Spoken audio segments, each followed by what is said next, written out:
Hi guys, welcome back to Guruji Uttarakhandi and Vedashri learning classes में आपका स्वागत है। तो गाइस, अगर आप यहाँ पे एसओ की प्रिपरेशन करना चाहते हैं, यानी असिस्टेंट स्टैटिस्टिक्स ऑफिसर या फिर स्टैटिस्टिक्स ऑफिसर के नाम से भी आप इसको जानते हैं, और अगर हिंदी में बात करें तो सांख्यिकी अधिकारी या फिर सांख्यिकी सहायक अधिकारी नाम से भी आप इसको जानते हैं। तो अगर आप इसकी प्रिपरेशन कर रहे हैं तो आज ही डाउनलोड कीजिए Vedashri learning app from Google Play Store. वहाँ पे आपको इसके और भी वीडियोस देखने को मिल जाएंगे, और अगर आपको लगता है कि ये वीडियोस आपके लिए प्रॉफिटेबल है, आपको बिल्कुल यहाँ पे क्लियरली समझ में आ रहा है, तो आप इसी ऐप के थ्रू हमारे इस कोर्स को परचेस कर सकते हैं, राइट। और जिस ऐप से आप परचेस करेंगे उसका नाम है वेदाश्री लर्निंग ऐप। और अगर आपने अभी तक वेदाश्री लर्निंग ऐप को डाउनलोड नहीं किया है तो आज ही इसको डाउनलोड कीजिए और वहाँ पर अपने डेमो वीडियोज़ देख सकते हैं। तो गाइज, आज के सेशन में हम डिफरेंशियल इक्वेशन के अंदर बात करने वाले हैं ऑर्थोगोनल ट्रेजेक्टरीज। तो सबसे पहले यहाँ पे हम समझ लेते हैं कि ट्रेजेक्टरीज होती क्या है।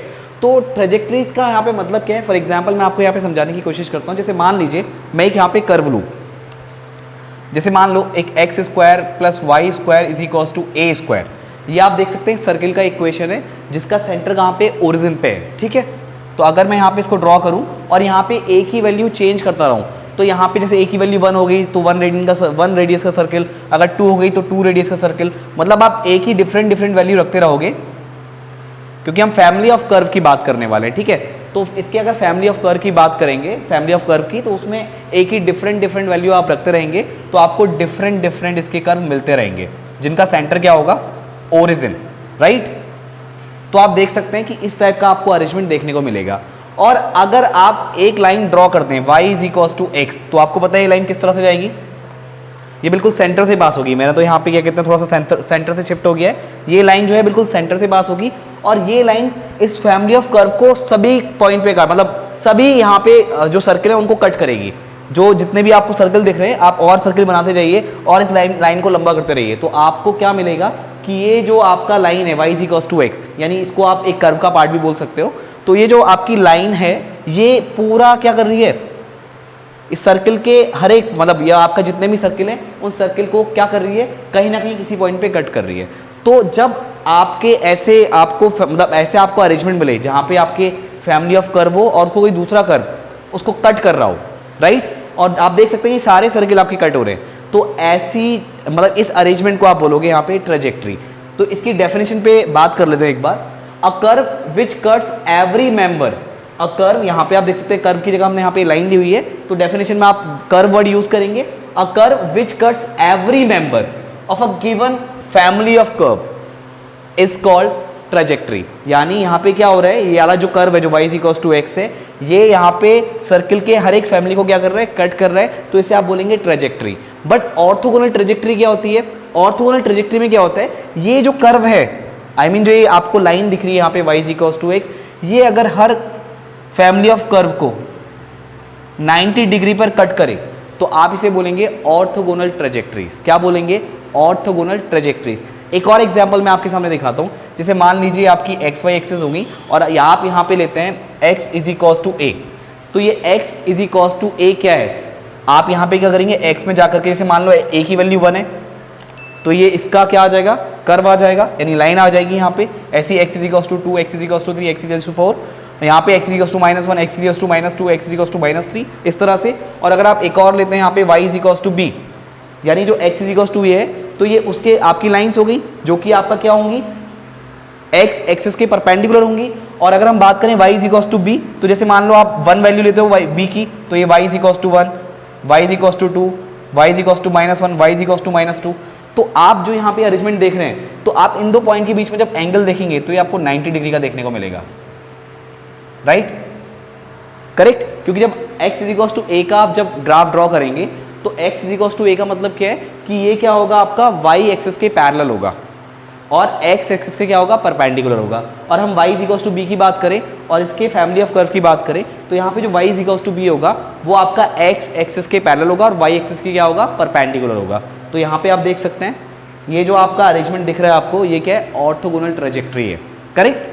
तो ये आपको एग्जाम्पल दिख रहे हैं किसके, ऑर्थोगोनल ट्रेजेक्टरी के। और ये मैंने आपको क्या समझाया, इसमें ट्रेजेक्टरी समझाया, और यही अगर इसको 90 डिग्री पे कट करे तो इसी को हम क्या बोलेंगे, ऑर्थोगोनल ट्रेजेक्टरी बोलेंगे। तो आई होप गाइज आपको ये बेसिक पॉइंट यहाँ पे समझ में आ गया होगा। अब थोड़ा सा यहाँ पे ऑर्थोगोनल ट्रेजेक्टरी की यहाँ पे बात कर लेते हैं, उसकी डेफिनेशन समझ लेते हैं। चलिए अब गाइज थोड़ा सा आगे बढ़ते हैं। अब देखिए बात करते हैं इसकी डेफिनेशन की। तो जो ऑर्थोगोनल ट्रेजेक्टरीज होती हैं वो क्या होती हैं, if curve cut every members, if curves cuts every members of a given family of curve at right angles then it is called an orthogonal trajectory. Right guys, तो यहाँ पे अब थोड़ा सा हम बात करने वाले हैं, हमें कॉन्सेप्ट समझ में आ गया है ऑर्थोगोनल ट्रेजेक्ट्री का। अब यहाँ पे हम बात कर रहे हैं कि इसको निकालेंगे कैसे, इसका वर्किंग रूल क्या होगा। तो गाइज इसके वर्किंग रूल को समझने से पहले थोड़ा सा यहाँ पे हमको ये पता होना चाहिए कि अगर आपको कोई इक्वेशन दी जाए, राइट, अगर आपको कोई इक्वेशन दी जाए और उस इक्वेशन की अगर आपको डिफरेंशियल इक्वेशन निकालनी हो तो आप किस तरह से निकालेंगे। यानी अगर मैं आपको एक जर्नल सॉल्यूशन दूं, किसी भी डिफरेंशियल इक्वेशन का जर्नल सॉल्यूशन दूं, तो जर्नल सॉल्यूशन में आपको क्या देखने को मिलता है, आपको आर्बिट्ररी कांस्टेंट देखने को मिलते हैं। तो आर्बिट्ररी कांस्टेंट के केस में आप क्या करते हो, आपको जो आर्बिट्ररी कांस्टेंट देखने को मिलता है, जैसे y = 4ax है, जैसे y² = 4ax है, इसकी आप डिफरेंशियल इक्वेशन कैसे निकालोगे। जो आपका y² 4ax के इक्वल है, तो यहाँ पे आप क्या करेंगे, जितने आपके इसमें आर्बिट्ररी कांस्टेंट होते हैं तो उतना ही आपको क्या करना होता है, उतनी बार डिफरेंशिएट करना होता है। तो ये कितना हो जाएगा 2y y' और ये 4a × 1, और यहाँ से आपका a की वैल्यू कितनी या 4a की वैल्यू कितनी निकल के आएगी 2y y', तो 4a की वैल्यू आप यहाँ पे पुट कर दीजिए, तो y² = 2y y' × x हो जाएगा। तो यहाँ से आपका क्या हो गया, y² - 2y y' × x = 0, यानी कि आपका हो गया y² - 2y dy/dx यानी 2xy = 0। तो ये आपकी क्या बन गई, डिफरेंशियल इक्वेशन बन गई, करेक्ट। यानी अगर आपको कोई जनरल सॉल्यूशन दिया जा रहा है किसी इक्वेशन का, तो उसका डिफरेंशियल इक्वेशन निकालना आपको आता है, तो ये बेसिक से टर्म आपको पता होने चाहिए। तो यहाँ पे अगर इसके वर्किंग रूल की बात करें, तो आपको करना क्या है, आपको ऑर्थोगोनल ट्रेजेक्ट्री निकालनी है। तो देखो, अगर m1 को आप dy/dx बोलते हो, m1 क्या हो गया, स्लोप ऑफ टेंजेंट, राइट, इसकी बात हम कर चुके हैं पहले की क्लासेस में। तो यहाँ पे m1 × m2 = -1 के इक्वल होता है, तो यहाँ से m2 क्या निकलेगा आपका, -1/m1, यानी कि माइनस का कितना हो जाएगा 1/dy/dx, तो ये कितना आएगा -dx/dy, करेक्ट। तो यहाँ पे दो चीज़ें आपको चाहिए। पहली चीज़, जो आपको इक्वेशन दी है उसमें आपको उसका डिफरेंशियल फॉर्म निकालना है, बट ध्यान रहे उसमें आपका जो पेरीमेट्रिक फॉर्म हो, मतलब पेरीमेट्रिक टर्म हो, जैसे कि जो कांस्टेंट आपको देखने को मिलते हैं, जो आर्बिट्ररी कांस्टेंट आप देखते हैं, उनको आपको हटाना है। पहला काम तो ये करना है, जो आप यहाँ पे इक्वेशन फॉर्म करोगे, उसकी डिफरेंशियल इक्वेशन फॉर्म करोगे, तो उसमें आपको आर्बिट्ररी कांस्टेंट को हटाना है। दूसरा क्या करना है, आपको dy/dx को -dx/dy से रिप्लेस करना है। उसके बाद जो आपको इक्वेशन मिलेगी उसको आप सॉल्व करेंगे, यानी फाइनली आपको जब डिफरेंशियल इक्वेशन मिलेगी उसका सॉल्यूशन आपको निकालना है, वो आप इंटीग्रेट करके निकालोगे।